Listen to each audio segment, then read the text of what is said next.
Bom dia, pessoal, estamos aqui com mais um conteúdo para vocês. Esse vídeo faz parte dos gabinetes do vídeo anterior, só que hoje vamos deixar eles prontos, finalizar. Aqui já está um gabinete aqui, já coloquei as gavetas.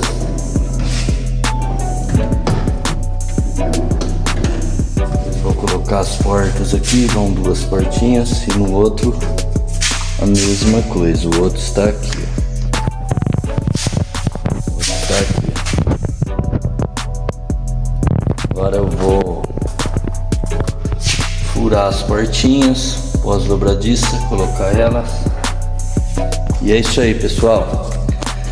Já deixa um like, compartilhe os vídeos, deixe seu comentário para fortalecer o canal. E é isso aí. Vamos que vamos. Vocês vão acompanhando aí, beleza? Que papai do céu abençoe a todos, que todos tenham uma ótima semana. E é isso aí. Vamos lá. Bom, pessoal, aqui está, né, o balcão, como vocês viram no outro vídeo. Agora eu vou instalar a gaveta. Vai uma gaveta aqui. Aqui vai duas portas, uma prateleira. Aqui está as portinhas dos gabinetes. Já fiz as furação para pôr as dobradiças. Aqui está a frente de gaveta do balcãozinho e as duas portinhas do balcão. Então, pessoal, vocês vão acompanhando. Aqui está a gavetinha do balcão, né? A do gabinete já foi instalada, tá ali, tá aqui. Depois os puxadores vão ser instalados na obra, lá na casa do cliente. A gente deixa para instalar lá, para não ter perigo de riscar, fazer alguma coisa no transporte. Tá bom? Então é isso aí, vão acompanhando aí. Vou furar as portinhas do balcão, que ficou faltando ainda furar elas. Vocês vão acompanhando.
Pronto, pessoal, a gaveta instalada, a frente instalada na gaveta. Agora vamos começar a instalar as portinhas do balcão e dos gabinetes, beleza?